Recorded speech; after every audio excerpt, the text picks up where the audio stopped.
जय श्री कृष्णा जी। राधे राधे। आप सबको मेरा ढेर सारा राम राम और प्यार भरा नमस्कार।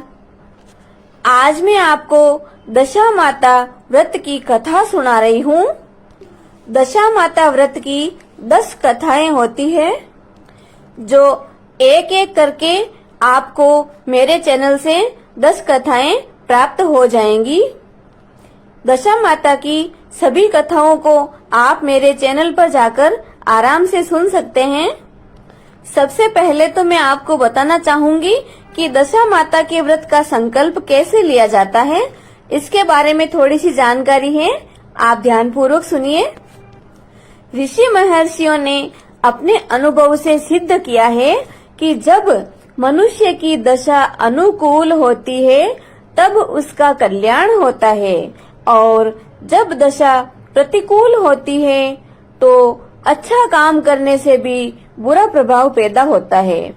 इसी दशा को दशा भगवती या दशा माता के नाम से हमारे देश की माताएं बहनें इसका व्रत और पूजन करती हैं तथा उसके प्रति विश्वास बढ़ाने के लिए कथा भी कहती हैं।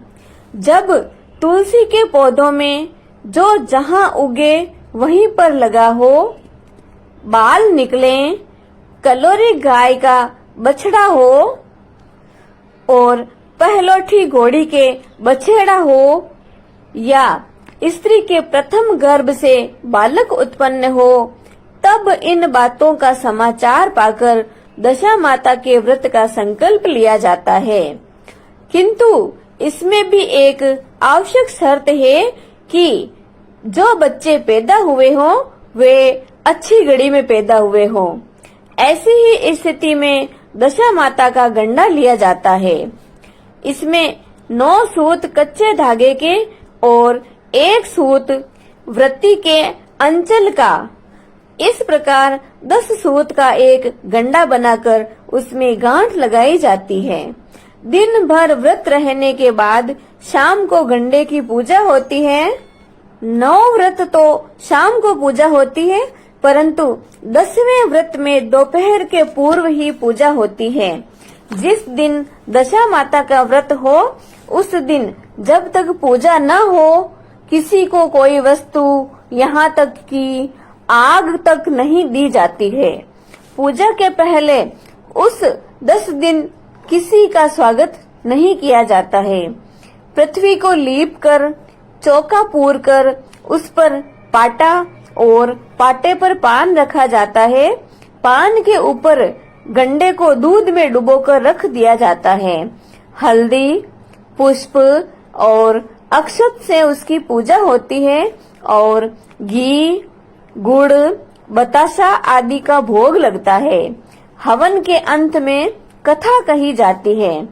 कथा समाप्त होने पर पूजा की सामग्री को गीली मिट्टी के पिंड में रखकर मौन होकर उसे व्रत वाली बांटती है। फिर आप ही उसे कुआं या तालाब आदि जलाशय में तैरा कर तब पारण करती है। पारण करते समय किसी से बोलना वर्जित है। जितना पारण परोसे उसमें से जूठा कुछ भी नहीं छोड़ना चाहिए और थाली धोकर पी लेना चाहिए। आज मैं आपको दशा माता की कथा सुना रही हूँ, तो इसे बड़े भावपूर्ण सुनिए। एक घर में कोई सास बहू थी। बहू का पति विदेश में गया हुआ था। एक दिन सासू माँ ने बहू से गांव में जाकर आग लाकर भोजन बनाने को कहा। बहू रानी गांव में आग लेने गई, पर उसे किसी ने भी आग नहीं दी और कहा कि जब तक दशा माता की पूजा न हो जाएगी आपको आग नहीं मिलेगी। बहू बेचारी खाली घर लौट आई और सासू माँ के सामने कंडा पटक दिया और कहा कि गांव भर में दशा माता की पूजा है, इसलिए कोई आग नहीं देता। शाम को सास आग लेने के लिए गांव में गई।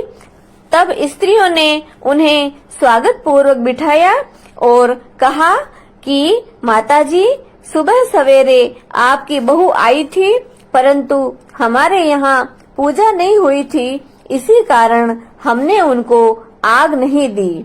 सासू माँ आग लेकर अपने घर के दरवाजे पर पहुंची ही थी कि एक व्यक्ति बछुआ लिए हुए आया और उसके पीछे ब्याई हुई कलोरी गाय थी। स्त्री ने उससे पूछा कि यह गाय क्या पहलोटी ब्याई हुई है? आदमी ने कहा हाँ। उसने फिर पूछा कि बछुआ है या बछिया? तो उसने जवाब दिया कि बछुआ है। सासू माँ ने घर में जाकर बहू से कहा, आओ हम तुम भी दशा माता के गंडे ले लें और व्रत करें। दोनों ने गंडे लिए, सवेरे से व्रत आरंभ किया। 9 व्रत पूरे हो चुकने के बाद 10वें गंडे की पूजा की। सास बहू दोनों ने मिलकर गोल गोल बेले हुए 10-10 अर्थात कुल 20 फरे बनाए। 21वां एक बड़ा फरा गाय को दिया। पूजन करने के बाद सास बहू दोनों पारण करने बैठी। उसी समय बुढ़िया के लड़के ने विदेश से आकर दरवाजे पर आवाज लगाई। सुनकर माँ ने मन में कहा कि क्या हर्ज है, उसे जरा देर ठहरने दो, मैं पारण कर चुकूंगी तब किवाड़ खोल दूंगी। परंतु बहू को रुकने का साहस नहीं हुआ।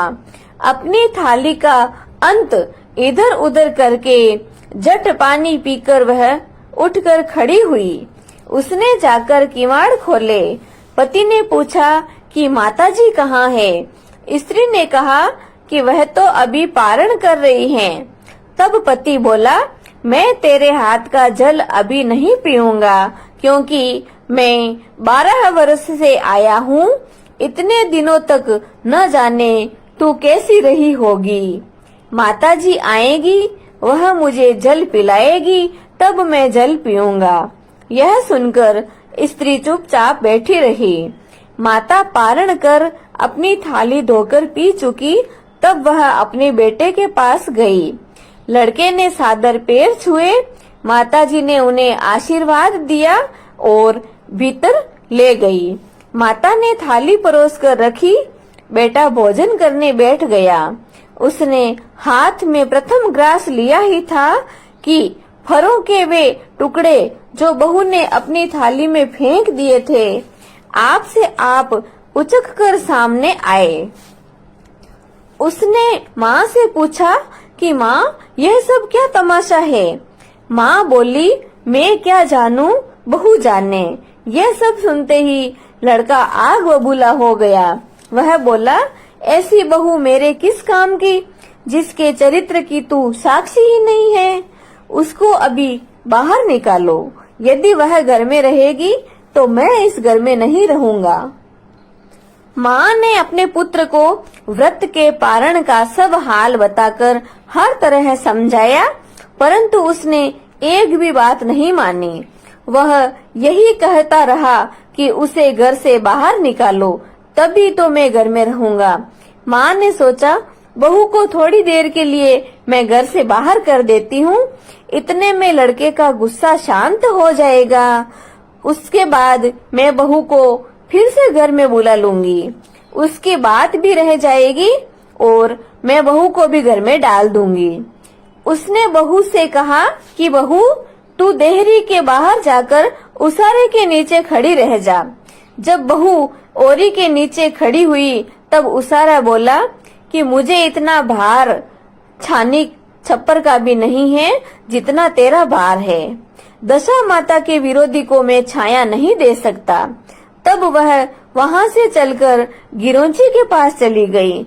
गिरोंची बोली, मुझसे हटकर खड़ी हो, मुझे इतना भार गड़ों का भी नहीं लगता जितना तेरा है। वह वहां से हटकर गुरे के पास जाकर खड़ी हुई। तब गुरा बोला, मुझे इतना भार सब कूड़े का भी नहीं लगता जितना तेरा है। चल हट यहाँ से, कहीं और खड़ी हो जा। इसी तरह वह जहाँ भी कहीं जाती, वहाँ से कुछ न कुछ उटपटांग सुनकर हटा दी जाती। इसी कारण वह अपने जी में अत्यंत दुखी होकर जंगल में भाग गई। जंगल में भूखी प्यासी फिरती फिरती वह एक अंधकूप में गिर पड़ी। गिरी सही पर उसे कभी चोट नहीं आई। उस अंधकूप में वह नीचे जाकर बैठ गई। उसी समय राजा नल उस जंगल में शिकार खेलते खेलते वहां पर आ पहुंचे। उनके साथ के सब लोग बिछुड़ गए थे। वह प्यास के मारे भटकता हुआ उसी कुएं पर आया। उसमें उक्त स्त्री गिरी हुई थी। राजा नल के भाई ने कुएं में लोटा डाला तो स्त्री ने उस लोटे को पकड़ लिया। तब भाई ने राजा से कहा कि भैया, इस कुएं में तो किसी ने लोटा को पकड़ रखा है।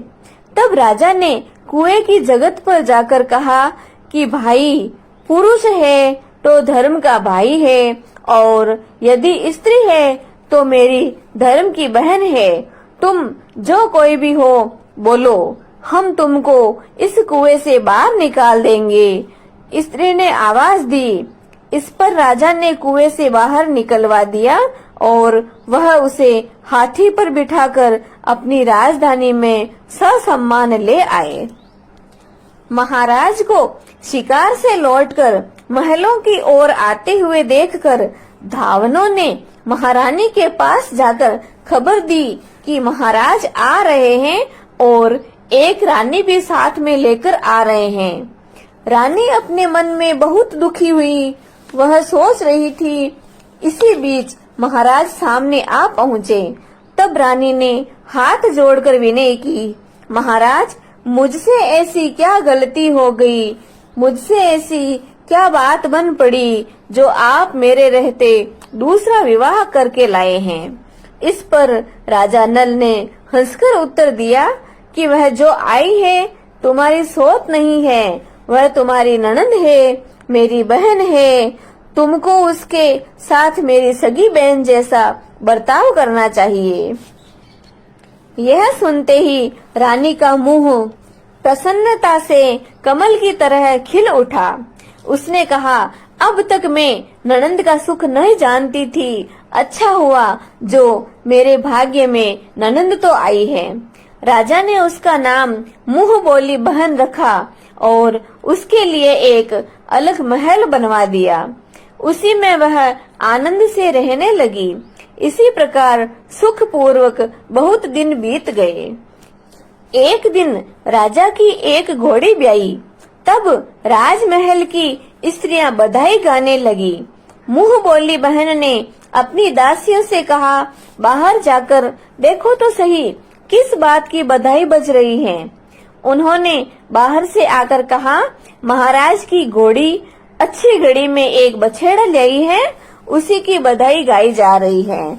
उसने पूछा, पहलोठी ब्याई है या दूसरी तीसरी बार? उन्होंने जवाब दिया, पहलोठी ही ब्याई है। तब उसने रानी के पास जाकर कहा, आओ भावज, हम तुम दोनों दशा माता के गंडे ले लेते हैं। रानी ने पूछा, कैसे गंडे और किसके गंडे हैं, सो मुझे समझाओ।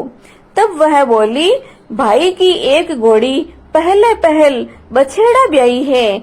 दशा माता के व्रत का यही नियम है कि पहले पहल जब गाय या घोड़ी या फिर स्त्री का प्रसव सुने तब गंडा लेकर व्रत आरंभ करें। 9 व्रत करने के बाद 10वें दिन गंडे का पूजन करके विसर्जन करें। इसी के साथ उसने पारण और पदार्थ और नियम बतलाए तथा रानी बोली, ननंद, तुम्हारा व्रत तुमको फले। मैं तो पूड़ी और दूध की साड़ी खाने वाली रानी महारानी भला बन फरा गोले की पपड़ी खाकर कैसे रह सकती हूँ? ऐसा खाना खाए मेरी भला, मैं नहीं खाने वाली। वह बोली, भाभी, मुझे तो चाहो सो कह लो, परंतु व्रत के संबंध में कुछ भी मत कहो। मैं इसी व्रत के कारण मारी मारी फिरी और तुम्हारे देश में आई हूँ। तब रानी ने उदासीनता के साथ कहा, मुझे क्या पड़ी है, तुमको रुचे सो तुम करो, मैं तुम्हें कोई मना थोड़ी न कर रही हूँ। स्त्री ने श्रद्धा पूर्वक गंडा लिया। 9 दिन तक 9 व्रत किए, 9 कथाएं कही। 10वें दिन विधिवत पूजन किया। गोला फरा बनाए और शाम को पारण करने बैठी। उसी समय उसके पति को कुछ अनायास ही प्रेरणा हुई और वह अपनी माताजी से आज्ञा लेकर घर से बाहर निकला। घूमता फिरता वह राजा नल की राजधानी में जा पहुंचा और स्त्री का पता लगाने लगा। एक कुएं पर उसने औरतों को बातें करते हुए सुना। एक बोली, राजा हाल में मुंह बोली बहन लाए हैं। वह बड़ी ही सुंदर स्त्री है। आजकल उसी का किया हुआ सब कुछ होता है। दूसरी बोली, वह बहुत ही सुंदर है, वैसी ही धर्मात्मा भी है। जब से आई है तभी से सदा व्रत रखा है। जो उसके दरवाजे पर जाता है सादर इच्छा भर भिक्षा पाता है। तीसरी बोली, वह जैसी धर्मात्मा है वैसी ही सदाचारिणी भी है। चौथी बोली, वह जैसी सदाचारिणी है वैसा हर सर्वप्रिय भी है। भीतर बाहर से सभी लोग उससे बहुत ही खुश है। पांचवी बोली, यह तो सब है, परंतु अब तक यह पता तक नहीं चला कि वे कौन है और कहां से आई है और कहां की रहने वाली है। स्त्रियों की बात सुनकर वह साधु के वेश में राजा नल की मुंह बोली बहन के महलों के द्वार पर जा पहुंचा। वहां जो उसने आवाज लगाई तो क्षेत्र के प्रबंध करता उसे भिक्षा देने लगे। उसने भिक्षा लेने से इनकार कर दिया और कहा, तब क्षेत्र देने वाली खुद आकर भिक्षा देगी तब लूंगा, नहीं तो भिक्षा नहीं लूंगा। तब लोगों ने उससे कहा, इस समय वह दशा माता का व्रत करके पारण कर रही हैं। जब निश्चिंत हो जाएगी तब तुमको भिक्षा देंगी, तब तक ठहरे रहो। वह चुपचाप बैठा रहा। पारण कर लेने के बाद वह मुट्ठी में मोती भरकर आई, परंतु सामने अपने पति को पल्ला फैलाए हुए देखकर मुस्कुराती हुई लौट गई। दोनों ने एक दूसरे को अच्छी तरह पहचान लिया। रानी ने ननंद को मुस्कुराते हुए देखकर पूछा, जिस दिन से तुम आई हो आज तक मैंने तुमको कभी हंसते हुए नहीं देखा। आज इस विदेशी को देखकर हंसी हो, इसका क्या कारण है? उसने उत्तर दिया कि वह विदेशी हमारे घर का ही है। रानी ने पूछा, तब वह ऐसे क्यों आए हैं? उसने कहा, अभी वह मेरा पता लगाने के लिए आए हैं। रानी ने राजा से कहा, तुम्हारी मुंह बोली बहन के घर वाले आए हैं, घर के लोग आए हैं। राजा ने कहा, उनसे कह दिया जाए कि अभी यहाँ से घर जाकर वहाँ से अपनी हैसियत से आए, तब मैं अपनी बहन की विदाई करूँगा। तब वह मुंह बोली बहन का पति घर को वापस चला गया। उसने अपनी माताजी से कहा, तुम्हारी बहू राजा नल के यहाँ उसकी बहन बनकर रह रही है, नित्य सदा व्रत देती है और नित्य नियम धर्म से दिन बिताती है। तब माताजी ने आज्ञा दी कि तुम जाओ और उसे लेकर आओ। वह डोली, पिनस, बाले कहार आदि यथाचित सज धज के साथ फिर राजा नल के नगर में आया। राजा नल ने समधी की हैसियत से उसका स्वागत किया और कुछ दिन मेहमानी में रखकर विधि पूर्वक बहन की विदाई की। जब वह महल से बाहर निकलकर चलने लगी तब महल भी उसके पीछे पीछे चलने लगे। तब रानी बोली, ननंद जी तुम चली और मेरा महल भी लेकर चली, जरा लौटकर पीछे की ओर देखते जाओ। जो ही उसने लौटकर देखा त्यों ही राजा का संपूर्ण राजसी वैभव सहसा लुप्त हो गया।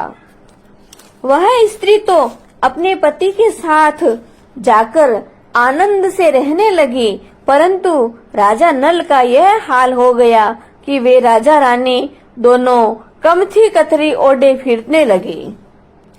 उनके रूपकार पत्थर हो गए और अटाले यानी भोजनालय में पत्ते खड़खड़ाने लगे। तब राजा नल बोले, रानी जहाँ राज किया वहाँ इस दशा में नहीं रहा जाता, इसलिए यहाँ से हट जाना ही उचित है। रानी पतिव्रता स्त्री थी। उसने राजा की आज्ञा मानना और उनकी विपत्ति में उनका साथ देना स्वीकार किया था। राजा रानी दोनों महल से निकलकर चल दिए। चलते चलते एक गांव के पास पहुँचे। वहाँ बेर के वृक्षों में अच्छे अच्छे बेर लगे हुए थे। राजा रानी दोनों भूखे थे, इसीलिए बेरों के नीचे जाकर बेर बीनने लगे, परंतु बेर लोहे के होते जाते थे। इसी तरह से राजा व रानी जो वस्तु हाथ से छूते वही कंकड़ पत्थर इत्यादि हो जाता था। फिर भी राजा आगे बढ़ता ही गया। रास्ते में उन्हें एक बनिया बनी जी करके चला आता था, वह मिल गया। उसने राजा नल को पहचान लिया। तब उसने राजा रानी के भोजन भर को सेर भर आटा दिया। वे आटा लेकर एक नदी के किनारे गए। वहां रानी भोजन बनाने लगी और राजा स्नान करने लगा। उसी नदी में मछुआरे मछलियां पकड़ते थे। उन लोगों ने राजा को 4 मछलियां भेंट कर दी। रानी ने रोटियां सेक कर और मछलियां भून कर रखी थी। जब राजा आए और भोजन करने बैठे तब रोटियां ईंट हो गई और मछलियां उछलकर नदी में चली गई। वहां से चलकर वे अपनी मुंह बोली बहन के यहाँ गए। बहन ने सुना कि उसके भाई भौजाई आए हैं। उसने पूछा कि कैसे वेश में आए हैं। रानी ने कहा कि लटके चींथड़ा भूखे कुकरा ऐसे आए हैं और कैसे आए हैं। यह सुनकर उसे बड़ी लज्जा आई। उसने उन्हें एक कुम्हार के यहाँ ठहरा दिया। शाम को थाल सजाकर बहन खुद बावज से मिलने कुम्हार के घर गई। उसने सामने थाल रखा तो बावज ने कहा, इस थाल में जो कुछ भी हो कुम्हार के चक्के के नीचे रख दो और चली जाओ।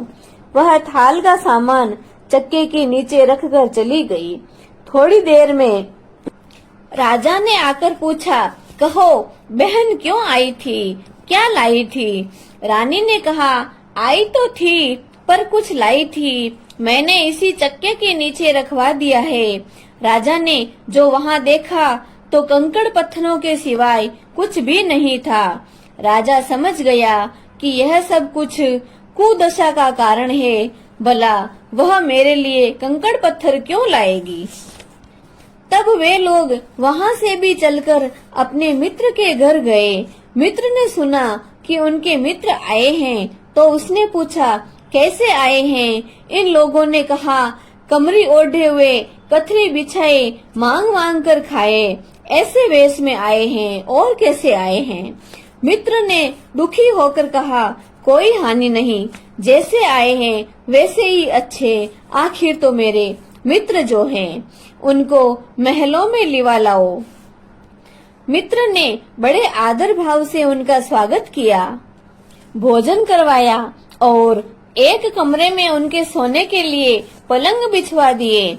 उस कमरे में खूंटी पर 9 लखा हार टंगा हुआ था और पलंग की पाटी पर बिजुरियां खांडा रखा हुआ था। आधी रात के समय राजा सो गए थे। रानी उनके पैर दबा रही थी। उसने देखा कि हार वाली खूंटी के पास दीवार में एक मोर का चित्र बना हुआ है। वह मोर हार को धीरे धीरे निगल रहा है और खांडा पलंग की पाटी में समाता जा रहा है। रानी ने राजा को जगाकर वह भयानक दृश्य दिखाया। तब राजा ने कहा, यहाँ से चुपचाप भागकर चलना चाहिए, नहीं तो सवेरे हमारे सिर पर चोरी का कलंक लग जाएगा। जब मित्र को क्या मुख दिखलाएंगे? निदान राजा रानी दोनों रात ही को उठकर वहां से भाग चले गए। राजा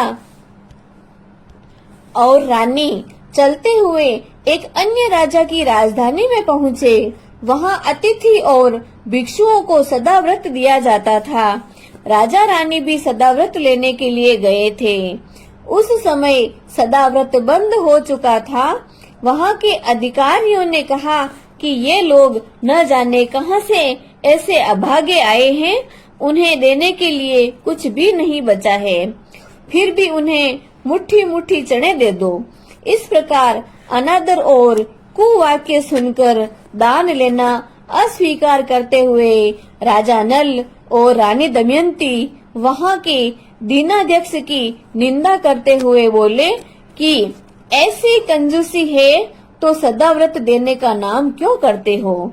इस पर दीनाध्यक्ष ने कहा कि ये भिक्षुक बड़े घमंडी मालूम होते हैं, भीख मांगते हैं और गालियां भी देते हैं, इसलिए इनको हवालात में बंद कर दो। इस तरह राजा नल और रानी दमयंती दोनों को एक कोठरी में बंद कर दिया गया। मुट्ठी मुट्ठी चने दोनों को खाने के लिए मिलने लगे। जिस कोठरी में राजा रानी कैद थे उसी के सामने में एक आम रास्ता था। एक महत रानी राजा की गुड़सार का पार कर उसी रास्ते से निकला करती थी। एक दिन बहुत बड़ी देर से निकली। तब रानी ने पूछा, आज तुमने इतनी देर कहाँ लगाई? तब वह बोली कि आज राजा की घोड़ी ब्याई थी, उससी कही टहल में ज्यादा देर हो गई। रानी ने पूछा कि घोड़ी पहली बार ब्याई है या दूसरी बार? महत रानी ने कहा, पहली बार ब्याई है। फिर रानी ने पूछा, बछेड़ा हुआ है या बछेड़ी? उसने जवाब दिया, बछेड़ा हुआ है और अच्छी साइत में हुआ है। तब रानी ने राजा से कहा, एक बार मैंने तुम्हारी मुंह बोली बहन के गंडे का अनादर किया था, उसी दिन से अपनी दशा बदल गई थी, इसलिए आज मैं दशा माता का गंडा ले लेती हूँ। राजा ने कहा, सो तो ठीक है, परंतु यहाँ पूजा की सामग्री कहाँ से आएगी? कैसे नियम धर्म निभेगा? रानी ने कहा, वही दशा माता सब कुछ कर देगी। मैं तो उन्हीं का नाम लेकर गंडा ले लेती हूँ, फिर जो होगा देखा जाएगा। तब 9 तार राजा की पाग के और 1 तार अपने आंचल का लेकर रानी ने गंडा बनाया और उसी समय से व्रत ठान लिया। थोड़ी देर में राजा खुद घोड़ी का बछड़ा देखने के लिए उसी रास्ते से निकला। राजा ने नल दमयंती को कोठरी में बंद देखकर पूछा कि ये लोग कौन हैं और किस अपराध के कारण यहाँ बंद हैं। पहरेदारों ने कहा कि ये लोग भिक्षा लेने आए थे, आपको आशीर्वाद देने के बदले गालियां देने लग गए, इसी कारण दीनाध्यक्ष ने इन लोगों को कैद कर दिया था।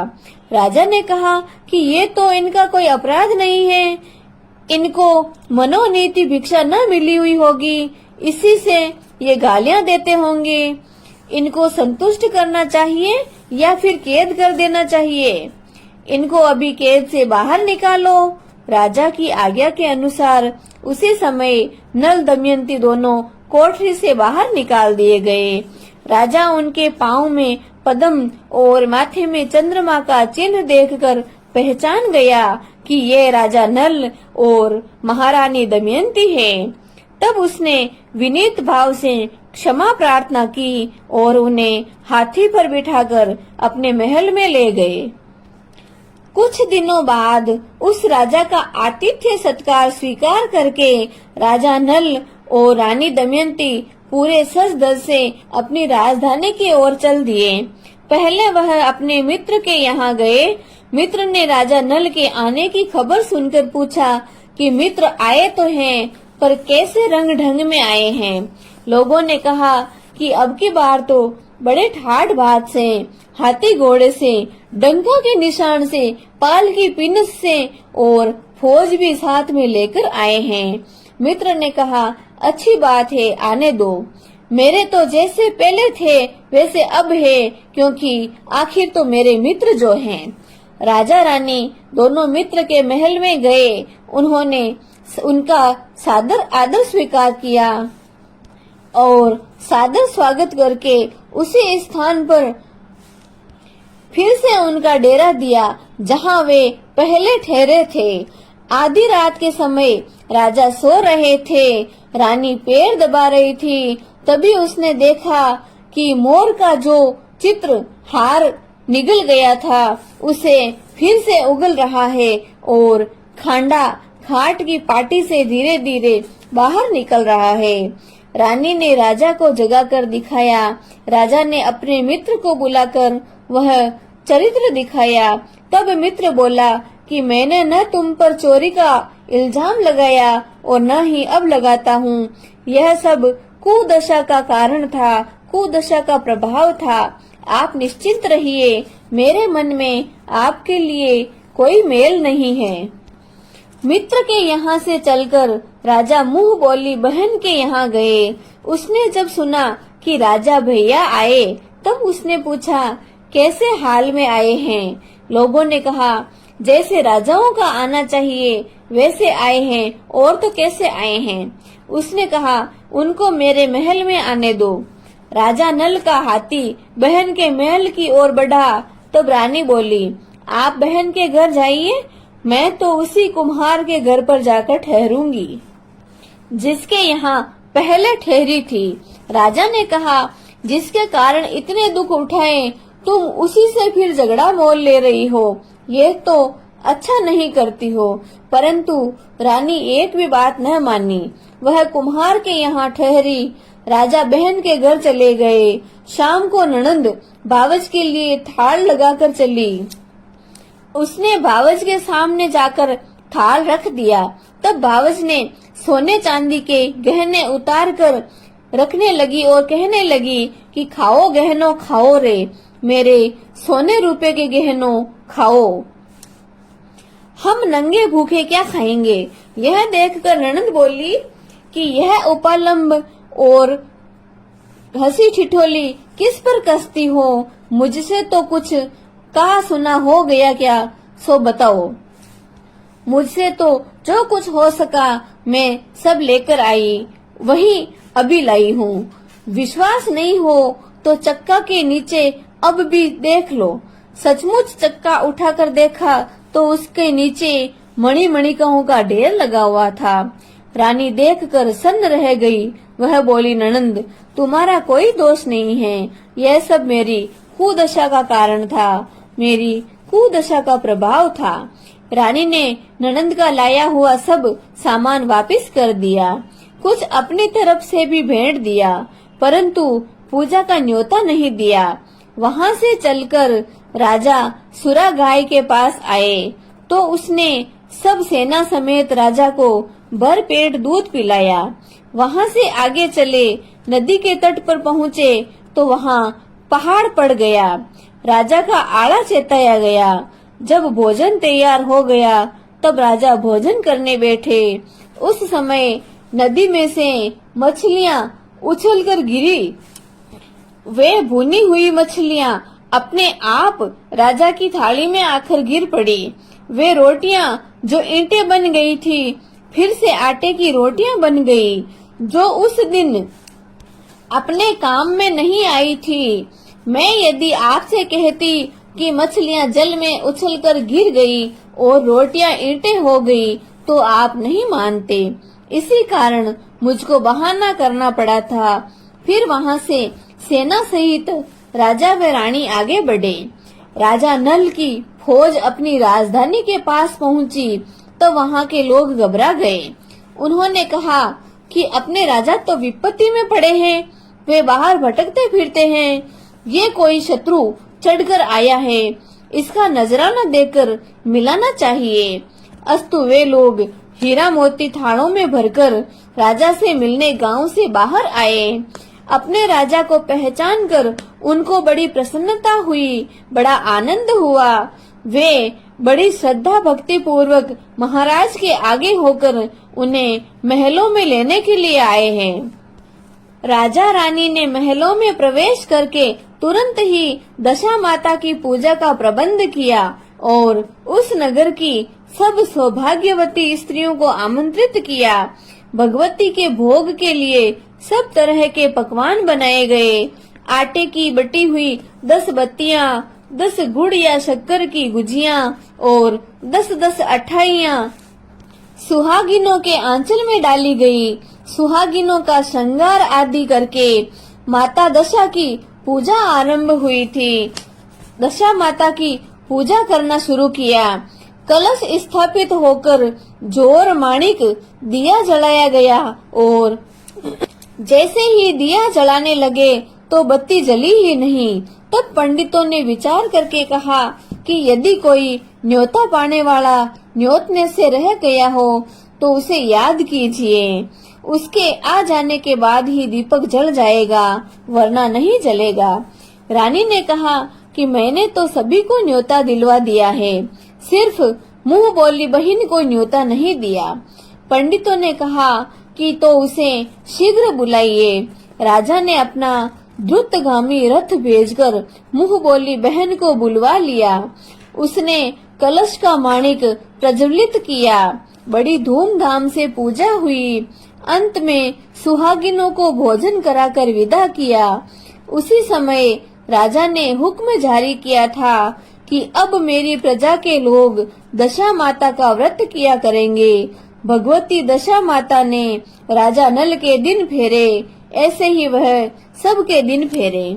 हे भगवती दशा माता, जैसा राजा नल और रानी दमयंती को कष्ट दिया वैसा किसी को मत देना, और जैसा राजा नल और रानी दमयंती को आशीर्वाद दिया वैसा सभी को देना।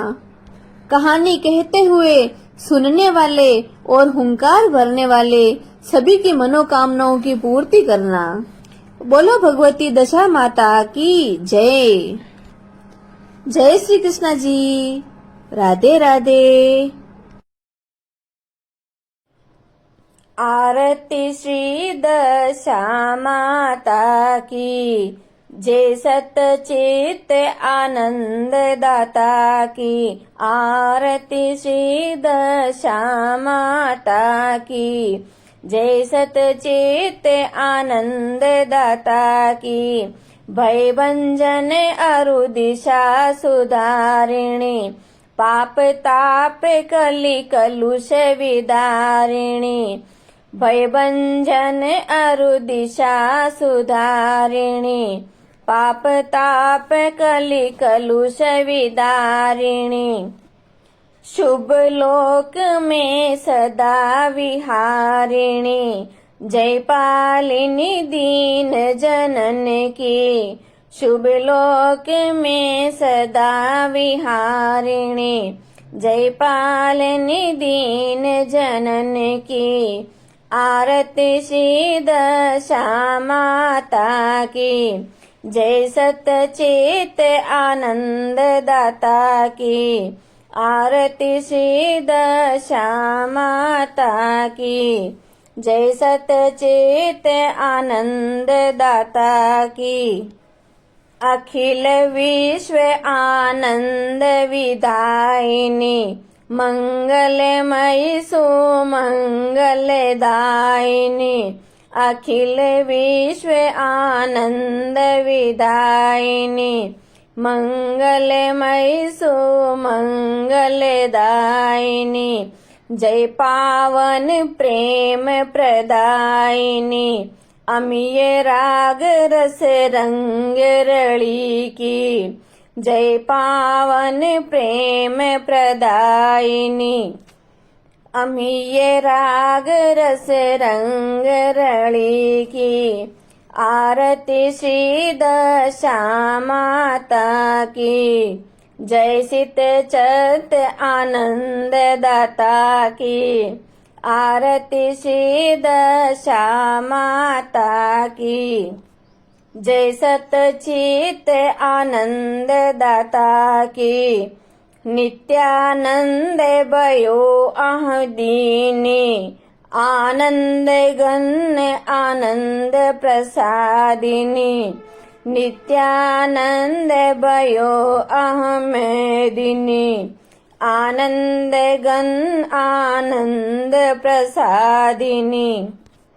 रसमयी रसमय मन उन्मादिनी, सरस कमलिनी विष्णु अली की। रसमयी रसमय मन उन्मादिनी, सरस कमलिनी विष्णु अली की।